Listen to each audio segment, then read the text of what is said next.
कृपया ध्यान रखें कि इस चैनल में सभी की सभी जो जानकारी है वो शैक्षिक और सूचनात्मक उद्देश्यों के लिए है। इस यूट्यूब चैनल में प्राप्त किसी भी जानकारी को वित्तीय सलाह, कानूनी सलाह या तो व्यक्तिगत सलाह के रूप में नहीं लिया जाना चाहिए।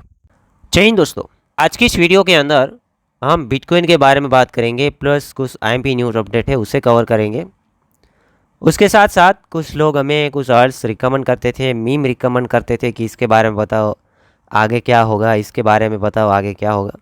कम्युनिटी को ध्यान में लेते हुए कुछ अर्स को हम कवर करेंगे, मीम को कवर करेंगे कि आगे उसका क्या होगा। ठीक है, फर्स्ट बिटकॉइन का प्राइस करेंटली $1,06,000 के ऊपर ट्रेड कर रहा है। क्योंकि हमारा प्रीवियस वीडियो, क्योंकि वीडियो तो हर दिन आते हैं, बट प्रीवियस बिटकॉइन का वीडियो बना हुआ था एग्जैक्टली 4-5 दिन पहले। वहाँ पे क्या अपडेट शेयर किया हुआ था बिटकॉइन रिलेटेड, तो बिटकॉइन के बारे में बात करेंगे। तब एक कैंडल रख रहा था और एक कैंडल इसके ऊपर थी। जब वीडियो शूट हो रहा था तब बिटकॉइन का प्राइस एग्जैक्टली 1,06,400 के आसपास था। तो वहाँ पर बातें ये शेयर हुई थी कि भाई ये रेजिस्टेंस है, आज लग तो रहा है ब्रेकआउट कर जाएगा, बट कैंडल क्लोजिंग का वेट करें। वो वीडियो के अंदर वो भी कवर किया था कि अगर इसके ऊपर कैंडल क्लोजिंग भी होता है तो मार्केट काफ़ी ऊपर जाना मेरे को लगता है कि 1.12-1.15 तक चांसेस बन जाएंगे। बट कैंडल क्लोजिंग कहाँ पे किया? नीचे किया। वहाँ पर ये भी कहा था कि भाई पॉसिबिलिटी ये भी है 20% तक, 80% ऊपर कहा गया था कि ये यहाँ क्लोजिंग कर ले तो मार्केट ऊपर चली जाएगी। बट क्लोजिंग किया ही नहीं, क्लोजिंग नीचे किया। तो फिर बात ये थी कि 20% ये लगता है कि भाई नीचे क्लोजिंग करेगा तो मार्केट काफ़ी तेज़ी से $1,00,000 के आसपास आ सकती है, एसएल हंटिंग वगैरह करा सकती है। तो ऐसा ही हुआ, बिल्कुल एसएल हंटिंग हुआ। ट्रेड यहाँ पर बिल्ड करने को कहा गया था $1,04,000, $1,03,000, $1,02,000 के आसपास एवरेज करना और $1,00,000 के आसपास कहीं एसएल फिटिंग करना। तो देख ले $1,00,000 से नीचे मार्केट नहीं गई थी। तो जिस लोगों ने एवरेज किया है वो शायद अगर ज़्यादा नीचे एवरेज किया शायद वो प्रॉफिट के अंदर अब जाना शुरू हुए होंगे। कमेंट्स करना, मैं समझ जाऊँगा कि भाई आप लोगों ने कुछ एजुकेशन लिया, कुछ सीखा और ट्राई किया और पैसेंस भी रखा। ज़्यादा एमपी पैसेंस है नॉलेज के साथ साथ। ठीक है, फिर बीटीसी अभी $1,06,000 के आसपास आया, मतलब अगेन वही वाला रेजिस्टेंस। तो फिर से आपको वही वेट करना है कि मार्केट यहाँ से ऊपर डेली कैंडल क्लोजिंग करे एटलीस्ट $1,06,800, $1,07,500 उसी के आसपास कहीं या उससे ऊपर ज़्यादा कैंडल क्लोजिंग कर लेती हैं तो मे भी फिर हम जो जोन की बातें करते थे वो जोन के अंदर मार्केट जाने के चांसेस बन जाएंगे। मतलब कि एक नया एटीएच के आसपास तकरीबन 1.12, 1.15, 1.20 तक भी जा सकते हैं और तेज़ी से भी निकल सकते हैं अगर वॉल्यूम ने सपोर्ट किया तो। वॉल्यूम वाइज कैंडल आने चाहिए, अगर वॉल्यूम वाइज कैंडल नहीं भी आते तो मे भी ये ब्रेकआउट के साथ मार्केट 1.12-13 तक जाएंगे। तब तक तो एक दूसरा वीडियो आ जाएगा, वहाँ तक पहुँचेंगे। तब तक मैं आगे का अपडेट बताऊँगा कि वॉल्यूम दिखा या नहीं दिखा, क्योंकि हमें वॉल्यूम चाहिए होगा ऊपर सस्टेन करने के लिए। मार्केट में देखिए कितने अच्छे वॉल्यूम आते हैं जब बड़ा कोई रेजिस्टेंस ब्रेकआउट होता है। ये वॉल्यूम देखिए कितना बड़ा है, उसके बाद वॉल्यूम पूरा ख़त्म जैसा है, उतना ज़्यादा नहीं दिख रहा है। तो उतना वॉल्यूम दिखेगा तभी हमें लगेगा कि यार रियल में अब प्राइस है वो कुछ टाइम के लिए सस्टेन कर पाएगा। ठीक है, तो ये बिटकॉइन के बारे में अपडेट था। शॉर्ट टर्म आप समझ गए होंगे कि किस टाइप से प्ले होगा। ठीक है, तो देखते रहिए, मैं टेलीग्राम के अंदर अपडेट भी करूँगा और ज़्यादा चांसेस लगते हैं इस बार मेरे को कि रेजिस्टेंस ब्रेक हो। आगे अब न्यूज़ देखें। पहली news update, president Trump and Elon Musk के रिलेशन के अंदर थोड़ा प्रॉब्लम हमें इस वीक के अंदर दिख रहा था। न्यूज़ के अंदर भी आ रहा था और हम लोग ट्विटर के अंदर देखते रहते थे कि प्रेसिडेंट ट्रम्प कभी एलन भैया को कुछ नेगेटिव कह देते थे, मतलब लिख देते थे, कोई बयान दे देते थे और एलन भैया प्रेसिडेंट ट्रम्प के लिए नेगेटिव कह देते थे। क्योंकि ऐसा बिल्कुल नहीं होना चाहिए कि दोनों आपस में लड़े, दोनों के बीच में आपस में कोई तनाव रहे। क्योंकि प्रेसिडेंट ट्रम्प विन किसकी वजह से किए इलेक्शन? एलन भैया की वजह से। अगर एलन भैया इतना ज़्यादा सपोर्ट नहीं करते तो मे भी प्रेसिडेंट ट्रम्प आज प्रेसिडेंट नहीं होते। ठीक है, दोनों की दोस्ती काफ़ी मजबूत थी, गहरी थी, मतलब तभी जाके ये सारी की सारी चीज़ें प्ले हो रही है। अगर दोनों आपस में लड़ेंगे तो फिर काफ़ी बड़ा प्रॉब्लम होगा। और दुनिया के अंदर अभी हम यही देख रहे हैं कि भाई दुनिया के अंदर कोई ऐसे लोग हो जो कितना भी बड़ा प्रॉब्लम हो उसको सॉल्ट आउट कर पाए। तो पहले तो एलन भैया आएंगे और फिर प्रेसिडेंट ट्रम्प आएंगे, तो दोनों को आपस में नहीं लड़ना चाहिए। ठीक है, और ये मार्केट को भी अफेक्ट करता है। प्रेसिडेंट ट्रम्प ने अभी आज ऐसा कहा है कि भाई एलन भैया के साथ हमारा रिलेशन ओवर हो गया है, जो कि ऐसा बिल्कुल नहीं होगा। ये अभी कहने के लिए हो सकता है और अभी आर्टिकल के अंदर है, जो कि इसका वीडियो क्लिप मेरे को अभी तक नहीं मिला है। आगे हम बात करेंगे। प्रेसिडेंट ट्रम्प का ऐसा भी कहना है कि एलन भैया अगर डेमोक्रेट्स को फंड्स करते हैं तो उसका अंजाम बुरा होगा। मतलब डेमोक्रेट्स को फंड्स करते हैं तो उसका अंजाम बुरा होगा, ऐसा भी यहाँ पे कहा गया है। सारी की सारी चीज़ें कल के दिन हुई थी, सारे के सारे बयान कल के दिन आए थे, आर्टिकल के अंदर भी कल ही लिखा गया था। और कल की हम बात करेंगे तो एक न्यूज़ ये भी आया था कि Elon Musk and Donald Trump जितने भी पोस्ट किए थे एक दूसरे के अगेंस्ट में, वो सारे के सारे पोस्ट को डिलीट कर दिया गया। एक बड़ा नेम है, उसने आगे ये भी लिखा है कि मंडे के दिन ये न्यूज़ की वजह से मार्केट पंप कर सकती है, क्योंकि दोनों वापस साथ में मिल जाएंगे तो मार्केट के लिए काफ़ी। रोबोट कियोसाकी ने भी लिखा है कि एलन भैया और प्रेसिडेंट ट्रंप, जो कि रोबोट कियोसाकी ने आज ही के दिन लिखा हुआ है कि एलन भैया एंड डोनाल्ड ट्रंप आपस में जो ये लड़ाई वगैरह कर रहे हैं सोशल मीडिया प्लेटफॉर्म के ऊपर, उसकी वजह से मैं काफ़ी नाराज़ हूँ। रिच डैड पुअर डैड के ऑथर रोबोट कियोसाकी ऐसे कहते हैं। उसने ये कहा कि दोनों काफ़ी बड़े लीडर हैं दुनिया के अंदर, ये आज़ाद दुनिया के अंदर ये ऐसे लीडर हैं दुनिया इसको मानती है। कोई बड़े से बड़े प्रॉब्लम हो तो सॉल्ट आउट करने में भी दुनिया इसको मानती है, ऐसा उसका कहना है। और रोबोट कियोसाकी ने ऐसा कहा है कि आप दोनों इतने महान हैं, आप दोनों को आपस में लड़ना नहीं चाहिए। रोबोट कियोसाकी कहते हैं कि भाई मैं उम्मीद करता हूँ ये दोनों का मामला सुलझ जाए, और मेरे हिसाब से सुलझ जाएगा। ये दुनिया को दिखाने के लिए भी हो सकता है, क्योंकि ट्रंप एंड एलन का दोनों का आपस में लड़ाई मेरे को संभव नहीं लगता है, क्योंकि उसका प्लानिंग तो कुछ और ही है। एलन भैया ने ट्रंप को विन कराया है इलेक्शन, क्योंकि वो एक फ्रीडम तरीके से आगे काम कर पाए। फ्रीडम रहने के लिए उसको कभी कोई प्रॉब्लम ना क्रिएट हो, इसलिए ही प्रेसिडेंट अमेरिका के अंदर ट्रंप है और उसको बनाने वाला एलन भैया है। अब एलन भैया कुछ भी कर सकता है, ट्विटर के अंदर कुछ भी लिख सकता है, प्रॉब्लम नहीं होगा, क्योंकि गवर्नमेंट ही उसी का है। ठीक है, चलिए ये तो मामले सुलझ जाएंगे। अब आगे क्रिप्टो के बारे में न्यूज़ देखेंगे तो जापान जो स्ट्रेटजी जैसा कंपनी है, जैसे जापान के अंदर, जैसे अमेरिका के अंदर माइक्रो स्ट्रेटजी हर बार बिटकॉइन को खरीदती है, तो जापान स्ट्रेटजी जो मेटा प्लैनेट कंपनी है उसका प्लानिंग है कि वो नेक्स्ट 18 महीने के अंदर अंदर 91,000 जितने बिटकॉइन खरीदेंगे। और जापान की ये जो मेटा प्लैनेट कंपनी है उसका प्लानिंग है कि 2026 तक वो 1 लाख बिटकॉइन को तकरीबन 1 लाख बिटकॉइन को होल्ड कर रही होंगी। काफ़ी पॉजिटिव बात है। आगे हम बात करेंगे तो उबेर के जो सीईओ है उसने ये कहा कि बिटकॉइन वैल्यू को स्टोर करता है, और साथ ही साथ स्टेबल कॉइन ये प्रॉमिस करते हैं global transaction. Obviously, you can have your opinions on Bitcoin, but it's a proven commodity. And people have different opinions on where it's going.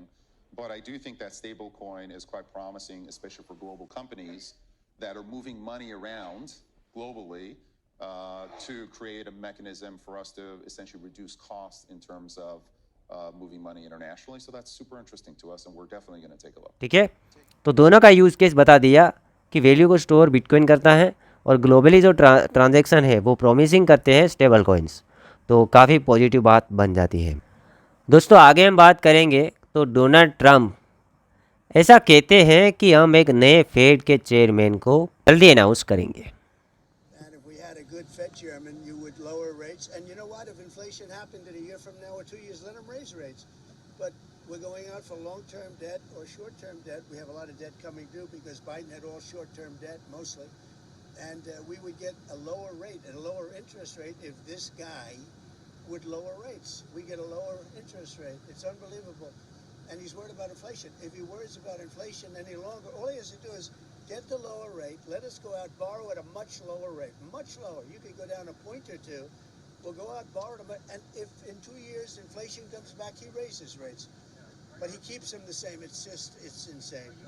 What's your next Fed chair? Are you already thinking about who your next Fed chair would be? I know it's 2026 when his term expires, so you're already thinking about it. It's coming out very soon. Who were you thinking about for that? I could tell you, but I don't think I'll What do you make? I have a pretty good idea. Kevin Warsh, one of those people? Trump ऐसा कहते हैं कि हम बहुत जल्दी नए fade के chairman को अनाउंस करेंगे। और दूसरी लाइन के अंदर एक एक्सपर्ट है उसने लिखा है कि प्रिंटर इज़ कमिंग, कि भाई मनी, नया मनी है वो प्रिंट हो सकता है। जब जब नया मनी प्रिंट हुआ है तब मार्केट के अंदर हाइप देखने को मिली है। डोनाल्ड ट्रंप क्यों नए चेयरमैन बनाना चाहते हैं, फेड के चेयरमैन को चेंज क्यों करना चाहते होंगे, तो उसका लॉजिक सा आइडिया है। ट्रंप अभी चाहते हैं कि इमरजेंसी रेट के अंदर कटौती किया जाए। फेड के चेयरमैन जो अभी हाल ही में है जेरम पवेल जी, बार बार कहा है कि आप इमरजेंसी रेट को कट करो, और ट्रंप ने ऐसा भी कहा है कि इकोनॉमी है काफ़ी बूम करेगा। अभी तो इकोनॉमी बूम कर ही रहा है, और अगर आप रेट को कट करेंगे तो और ज़्यादा बूम बूम बूम वाली बातें बनेगी। और ये ट्रम्प इसलिए चाहते हैं कि भाई ट्रम्प काल के अंदर कुछ पॉजिटिव बातें बने। रेट कट होगा, नया मनी प्रिंट होगा, तो नया मनी मार्केट के अंदर आएगा, सभी लोगों के पास पैसा होगा, तो पैसा मार्केट के अंदर जाएगा, मार्केट है वो पंप होंगे, और ट्रम्प आने वाले इलेक्शन के अंदर बता पाएंगे कि जब मैं आया था तब मैंने ऐसे ऐसे काम करे हैं, इकोनॉमी पंप हुई थी, आप चार्ट को देख सकते हैं, और क्या हुआ था इकोनॉमी के अंदर। ये बातें बनाने के लिए इसका प्लानिंग हो सकता है, क्योंकि नए चेयरमैन आएंगे तो उसी का बंदा होगा, तो वो रेट को जितना चाहे जैसे चाहे वो कट करेगा, अनाउंस करेगा, हाइप बनाएगा, और मनी को प्रिंट भी कर सकता है। ठीक है, तो सिंपल यही इसका फंडा है, और ये बंदा ऐसा नहीं कर रहा है। ठीक है, अभी जो बंदा है, जैसे मैं आपको बता दूं फेड क्या है। फेड मतलब फेडरल रिजर्व, अमेरिका का सबसे बड़ा बैंक। जैसे हमारे इंडिया के अंदर RBI आता है, रिजर्व बैंक ऑफ इंडिया, उसी तरीके से अमेरिका के अंदर फेड आते हैं। फेड के चेयरमैन रेट कट करने के बारे में बता रहे थे ट्रम्प, क्योंकि लोग चाहते कि रेट कट हो तो लोन सस्ते बनेंगे। प्रीवियस टाइम काफ़ी इन्फ्लेशन था 2022 और 23 के काल के अंदर, तो वहाँ पे इन्फ्लेशन बढ़ा था, तो इन लोगों ने रेट को भी बढ़ा दिया था। रेट बढ़ेंगे तो लोन महंगे बढ़ेंगे, जिन लोगों ने लोन लिए हैं वो वापस करेंगे तो पैसा वापस आएगा। ठीक है, बैंक के पास, तो पैसा अगर वापस आएगा तो मनी सर्कुलेटिंग वगैरह होएगा, और इन्फ्लेशन है थोड़ा नीचे आएगा, इसलिए रेट को बढ़ा दिया गया था। ये लोग रेट कैसे बढ़ाते हैं? रेट CPI डाटा देखने के बाद बढ़ाते हैं, महंगाई दर का आंकड़ा देखने के बाद बढ़ाते हैं। अगर महंगाई दर का आंकड़ा नीचे होएगा तो रेट या तो कट होता है या स्टेबल रहता है, बढ़ाता नहीं। तो 9.1% के ऊपर महंगाई दर का आंकड़ा 2022 और 23 के अंदर चला गया था, इसलिए फेड के चेयरमैन ने बार बार रेट को बढ़ाया, और ये बताया कि जब तक CPI 2% से नीचे नहीं आएगा, महंगाई दर का आंकड़ा, तब तक हम रेट या तो बढ़ाएंगे या फिर स्टेबल रखेंगे। ठीक है, तो बढ़ाते गए। पहले तो 1% भी नहीं था, अभी देखेंगे 4-5% ऐसे चलता रहता है। तो 1% नहीं था, 2021 का वो काल था, तब 1% भी नहीं था, फिर बढ़ाते गए।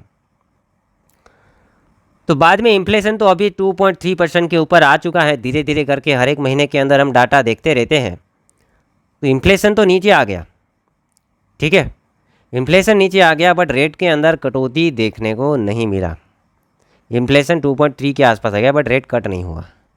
तो ट्रंप ने कभी कह दिया कि भाई आप कर दो एक कट, कुछ लोगों ने सवाल कर दिए। फेड के चेयरमैन ने क्या कहा कि अभी तो हम नहीं कर पाएंगे, क्योंकि इन्फ्लेशन अभी भी, महंगाई दर का आंकड़ा अभी भी 2% से ऊपर है। जब तक 2% या उससे नीचे नहीं आएगा, और हमें यकीन नहीं होगा कि ये 2% के ऊपर महंगाई दर का आंकड़ा स्टेबल कर सकता है नहीं कर सकता है, तब तक हम रेट के अंदर कटौती नहीं करेंगे।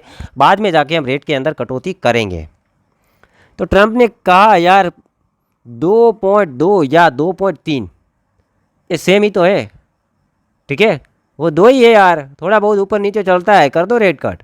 बट नहीं किया उसने। कभी कभी तो ट्रंप ने ऐसा भी कहा है कि इमरजेंसी रेट कट कर दो डेट आने से पहले, वरना डेट होता है फेड के लिए, डेट एक रहता है फिक्स महीने के अंदर, उसी डेट के ऊपर वो डिसीजन ले सकते हैं, और वही डेट के ऊपर डिसीजन आते हैं कि रेट कट या इंक्रीज या कोई चेंजेस नहीं। इमरजेंसी रेट वगैरह कब कट होता है? कुछ एकदम से हो गया हो, जैसे अभी ट्रंप कहते हैं ना कि इकोनॉमी बहुत ज़्यादा बूम बूम बूम हो रहा है। ठीक है, कभी मार्केट के अंदर कोई बड़े क्राइसिस आता है एकदम से, तो वहाँ पे क्या करेंगे, वो रेट कट करेंगे, ऐसा कह के जो स्टॉक मार्केट वगैरह क्रेश होते हैं उसको रोकते हैं। ठीक है, रेट कट होगा तो बातें पॉजिटिव बनेंगी, तो वो क्राइसिस रुकेंगे। अब डेट का तो वेट नहीं किया जाएगा, 1 महीने वेट करेंगे तब तक तो ज़्यादा प्रॉब्लम हो जाएगा, इसलिए इमरजेंसी कभी कभी रेट को पहले कट किया गया। सिंपल। तो आगे देखते हैं कौन से चेयर आते हैं और वो चेयर क्या करते हैं, मनी प्रिंट करते हैं, रेट कट करते हैं, क्या करते हैं हमारे लिए। ठीक है, देखते हैं। नेक्स्ट न्यूज़ अपडेट, भूटान जो है, भूटान कंट्री भी अब $1.27 बिलियन वर्थ के बिटकॉइन को होल्ड करती है। देखिए, ऐसे छोटे छोटे कंट्री के पास भी काफ़ी बिटकॉइन की होल्डिंग बढ़ रही है। कंट्री वालों को मालूम पड़ गया है कि बिटकॉइन काफ़ी IMP है एसेट के लिए। जैसे कैसे गोल्ड को रखा जाता है, उसी तरीके से मेरे हिसाब से बिटकॉइन भी आगे धीरे धीरे हर एक कंट्री रख सकती है। चांसेस है, पॉसिबिलिटी है, जो कि बिटकॉइन के प्राइस थोड़े मैनिपुलेट रहते हैं, ऊपर नीचे ज़्यादा होते हैं। गोल्ड काफ़ी स्टेबल होता है, तो भी देखते हैं, क्योंकि गोल्ड का जैसे अभी तक पता नहीं है कि सप्लाई उसका उतना लिमिटेड तो है, बट बढ़ सकता है। ठीक है, बढ़ सकता है। बिटकॉइन तो हमारे सामने दिख रहा है ना, 21 मिलियन सप्लाई, उससे ज़्यादा नहीं आएगा। बट गोल्ड सामने नहीं है, निकालने में काफ़ी मुश्किल ही होती है, बट पता नहीं है कितना है। अभी डिमांड क्यों है? क्योंकि गोल्ड कम है। आगे न्यूज़ अपडेट, माइकल सेलर ने अगेन एक इंडिकेशन दे दिया है आज ही के दिन, सेंड मोर ऑरेंज। जब जब ये इंडिकेशन मिला है तब तक मंडे के दिन, जो कि हर एक मंडे के अंदर ही माइक्रो स्ट्रेटजी कंपनी बिटकॉइन को खरीदती है। ऑरेंज का मतलब बिटकॉइन को बाइंग करना।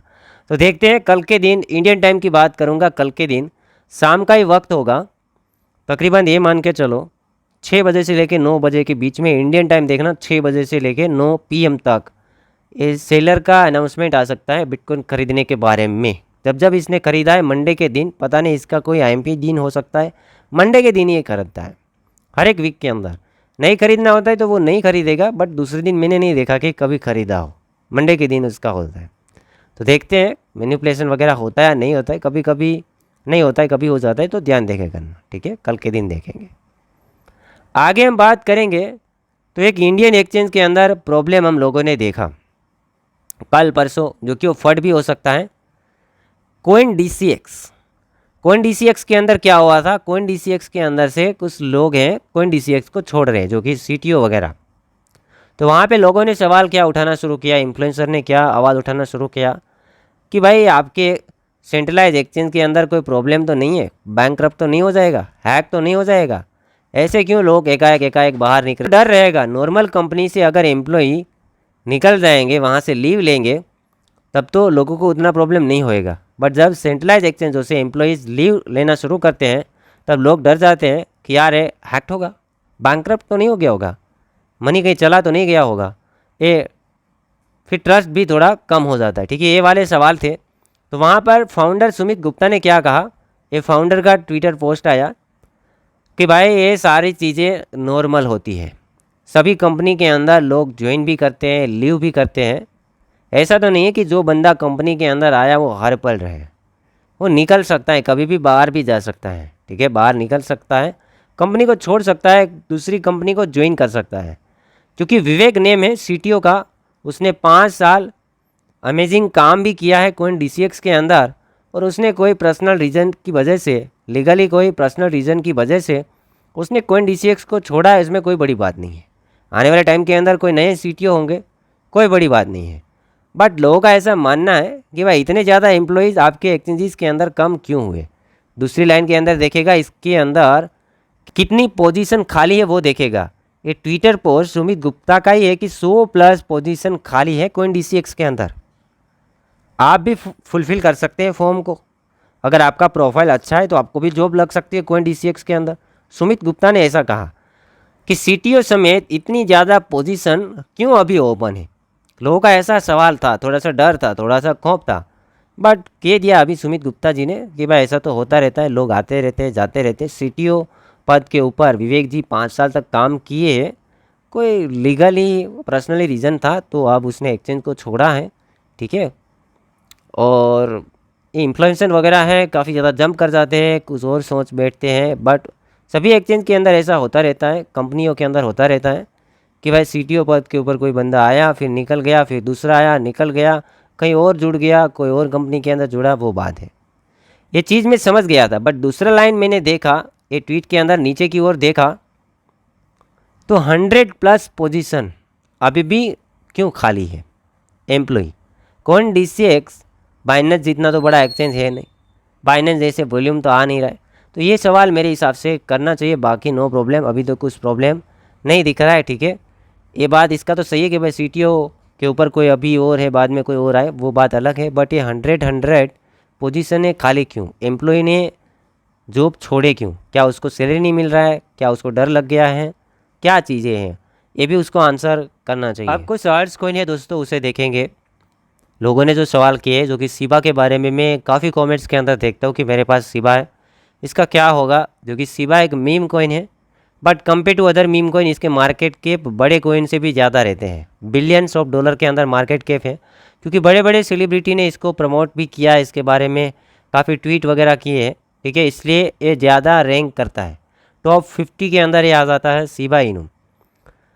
शिबा इनू का करंटली प्राइस देखिए 0.4 टाइम 012 डॉलर है। अब जब मीम कॉइन का ट्रेंड आएगा, मीम कॉइन के अंदर फंड्स आना शुरू होएगा, अर्स के अंदर फंड्स आना शुरू होएगा, तब शिबा बार बार यहाँ पे पंप किया है, लोगों को कुछ ना कुछ बॉटम से प्रॉफिट दिया है। मैं ऐसा नहीं कह रहा हूँ कि 2022 के अंदर शिबा इन्होंने जो टॉप मारा था वहाँ पर चला जाए या उससे भी डबल ट्रिपल ऊपर चला जाए। यहाँ पर इस वाली प्रीवियस हम लोगों ने कुछ सीज़नें देखी ना, mini season 2x and 3x bottom से, तो वहाँ पे शिबा ने काम किया है। ये जोन के अंदर देखे, ये जोन के अंदर शिबा इनो 0.5 टाइम $0.5 के ऊपर चल रहा था और वहाँ से 7 टाइम 8 टाइम तक हो गया था। देखिएगा कितना अच्छा खासा प्रॉफिट दिया था और ये बार बार 2x ऐसे बॉटम से हो रहा है, इधर से भी 2x हुआ था, वापस घूम रहा है। तो मेरे हिसाब से अभी थोड़ा वक्त बुरा है और मैंने जोन इससे पहले काफ़ी बार कवर किया कि शिबा इनो के अंदर एक चीज़ तो ज़्यादा पॉसिबिलिटी लगती है कि जब ये 0.5 टाइम $0.5 के आसपास है, ये जोन एक ऐसा जोन है, मजबूत सपोर्ट एरिया है, यहाँ से बार बार शिबा ने बाउंस बैक लिया है। तो आपका बाइंग जोन ज़्यादा इस जोन के आसपास होना चाहिए कि ये जोन ब्रेकडाउन कभी भी होएगा तो बड़ा डंप भी इसके अंदर आ सकता है। बट अभी तो बाइनेंस लिस्टिंग काफ़ी ज़्यादा हाई भी है तो पॉसिबिलिटी नहीं लगती है और अभी रैली भी आना है। अक्सर ऐसी ब्रेकडाउन वगैरह बेयर मार्केट के अंदर होता है। अभी तो हम लोगों ने बुल मार्केट देखा भी नहीं है, हर सीज़न देखे भी नहीं, तो ये अभी नहीं सोचना है, ठीक है। तो आप इस जोन के अंदर अक्लूमेट कर सकते हैं 0.4 टाइम $0.12, उससे नीचे मतलब जितना नीचे हो उतना अच्छा है, जितना नीचे हो उतना अच्छा है, और तकरीबन 0.5 टाइम $0.06 के आसपास हो उतना अच्छा है। इसके बीच में कहीं डीसी वगैरह करना है और अगर आप पहले से खरीद के बैठे हैं, क्योंकि सवाल है तो पहले से ही लिया हुआ है, तो शिबा बस ऐसे ट्रेड करने के मेरे को चांसेस लगते हैं कि भाई यहाँ से जैसे 8 टाइम हुआ, फिर नीचे आया, 3 टाइम हुआ, नीचे आया, अगेन ये जब ट्राई करेगा तो 3 टाइम 4 टाइम 5 टाइम ये चीज़ें आप देख सकते हैं, ठीक है। और आगे बहुत बुल मार्केट के अंदर ये हाइप के ऊपर चलता है, उतना ज़्यादा भी लगाव नहीं करना है कोई मीम के साथ कि भाई आप ये सोच लो कि 3-4-5 तो किल कर ही देगा। बाकी हाइप के आधार के ऊपर रहेगा कि शिबा के अंदर कितनी कैसी हाइप आती है। एटीएच के आसपास अक्सर ये ट्रेड करने के चांसेस लगते हैं क्योंकि अभी उतना बड़ा हाइप नहीं है, उससे पहले ये 8 टाइम हो गया था। तो मेरे हिसाब से एटीएस आपका लॉस रिकवर होने के चांसेस बन रहे, बट डीसी आपको ट्राई करते रहना। नेक्स्ट आल्ट्स कॉइन आर्बिट्रम के बारे में भी काफ़ी लोग मुझे पूछते रहते हैं। $0.34 के ऊपर अभी करंटली ट्रेड कर रहे हैं। आर्बिट्रम एक नया प्रोजेक्ट है जो कि लेयर टू सॉल्यूशन के लिए इसको बनाया गया है ब्लॉकचेन, और ARB उसका नेटिव टोकन है। ब्लॉकचेन के यूज़ केस को हम देखेंगे तो यूज़ केस हर दिन काफ़ी इंक्रीज़ भी हो रहा है। वो चीज़ें हम लोगों ने देखी कि भाई ट्रांजेक्शन वगैरह काफ़ी उसके अंदर हो रहे हैं compare to other layer two Optimism, Arbitrum. उसी के साथ साथ हम देखेंगे पॉलीगॉन, मैटिक, उसके अंदर ज़्यादा ट्रांजेक्शन दिखते हैं अदर लेयर टू सॉल्यूशन के दायरे में कंपैरिजन में। और बेज चेन के अंदर अभी देखेंगे तो नंबर 1 चल रहा है, बट बेज का कोई नेटिव टोकन नहीं है, ठीक है। वो देखेंगे आगे आता है नहीं आता। बट आर्बिट्रम प्राइजेक्शन की बात करेंगे तो मार्केट के साथ से वो ठीक ठाक काम कर रहा है। हर एक मार्केट डाउन गए, हर एक अर्ट्स गए, OP भी डाउन चला गया, उसके बाद ZK सिंक भी डाउन चला गया, जितने भी अर्ट्स से डाउन चले गए तो उसके साथ चला गया। बट रिकवरी की मैं बात करूँगा, प्रीवियस बुल मार्केट के अंदर ये नहीं था, ठीक है। रिकवरी की बात करूँगा तो फर्स्ट ऑफ रेजिस्टेंस यही जोन आएगा। शॉर्ट टर्म में आप $0.75 $1 इसके बीच में आप एक्सपेक्ट कर सकते हैं अगर मिनी सीजनें भी आती हैं। लॉन्ग टर्म में देखा जाएगा, ठीक है।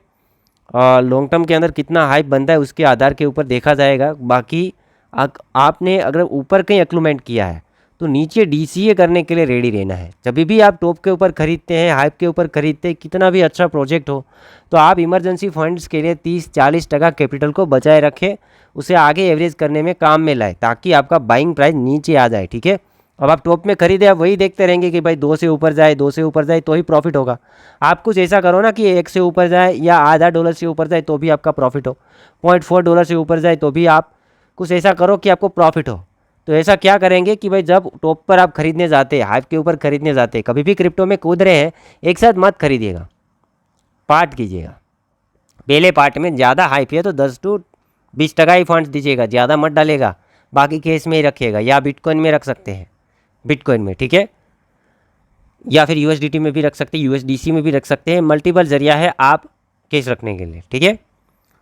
तो आर्बिट्रम शॉर्ट टर्म जैसे मैंने बताया $0.75 और लॉन्ग टर्म $2 तक देख सकते हैं बुल मार्केट के अंदर, जो कि वो संभावनाएं हैं। बट अभी ज़्यादा कहाँ तक देखेंगे, 1-1.5-2, ठीक है। कुछ लोग मेरे को बेबी डोज के बारे में भी सवाल करते थे, इसके बारे में मैं ज़्यादा रिकमेंड नहीं करूँगा, जो कि बाइनेंस लिस्टेड प्रोजेक्ट है, तो भी मैं रिकमेंड नहीं करूँगा क्योंकि मीम कॉइन है। बट ऐसे देखेंगे 2021 से आज तक देखेंगे तो हर बार इसने एक नया ATH बनाया है। भले मीम कॉइन हो, हर साल के अंदर एक ना एक बार ये पंप भी हुआ है और होल्डर्स को एक ना एक बार प्रॉफिट भी दिया है। जब से आया, आप इसका हिस्ट्री चेकआउट कर लेना, 2021 से आया हुआ प्रोजेक्ट है, हर बार टॉप। मैं एक बार मैं कंप्लीटली चार्ट ओपन करके दिखाता हूँ।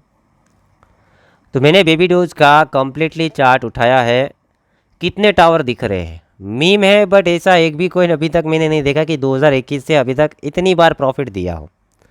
2022 के अंदर फर्स्ट टाइम देखेगा, सितंबर 2021 के आसपास बेबी डोज काफ़ी सारे जीरो है, देख सकते हैं।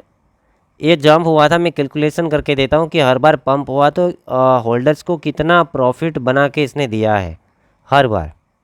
फर्स्ट टाइम देखे प्रॉफिट इसने दिया था, ये लॉन्चिंग के बाद ये डाउन आया था, फिर 13x हुआ था। मतलब हर बार 10 time to 8 time to 7 time to इसके आसपास हुआ, 7 टाइम टू 13 टाइम तक ये प्रॉफिट दिया है।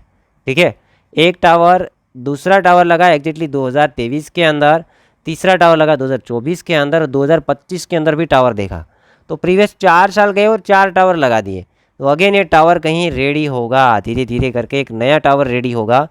हर बार लगाए तो हम उम्मीदें लगाएंगे, क्योंकि बेबी डोज का कम्युनिटी भी ज़्यादा है ट्विटर के अंदर।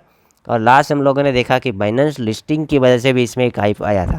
तो आगे देखेंगे, विथ ऐसे ट्राई करना, आप जहीं चाहे वहाँ ऐसे लगा सकते हैं। करंटली अगर DCA करना चाहे फिर ऐसे लगाना चाहिए, वो भी जरिया अपना सकते हैं, या फिर एकदम बाइंग करके भी ऐसे लगा के भी कर सकते हैं। स्पोर्ट के अंदर लॉन्ग टर्म होल्डिंग की मैं बात नहीं करूँगा, क्योंकि ये मीम कॉइन है। ठीक है, मीम कॉइन है, तो यहाँ पे अगर आपका अमाउंट लूज भी हो जाए आपको कोई फ़र्क नहीं पड़ना चाहिए, वही अमाउंट का इस मीम कॉइन के अंदर यूज़ करना है। But compare to other meme coin जो डूब जाते हैं वैसा नहीं है, मल्टीपल एक्सचेंजों के अंदर लिस्टेड है।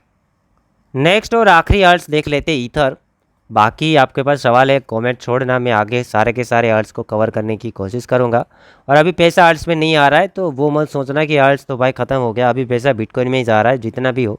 ईथर में भी नहीं आ पा रहा है तो फिर आर्ट्स में कैसे आएगा। फर्स्ट बिटकॉइन की ओर पैसा ज़्यादा है, वेट करेंगे, देखेंगे, पेशेंस रखना है। ठीक है, आर्ट्स में आएगा तो जो आर्ट्स है वो चलेंगे।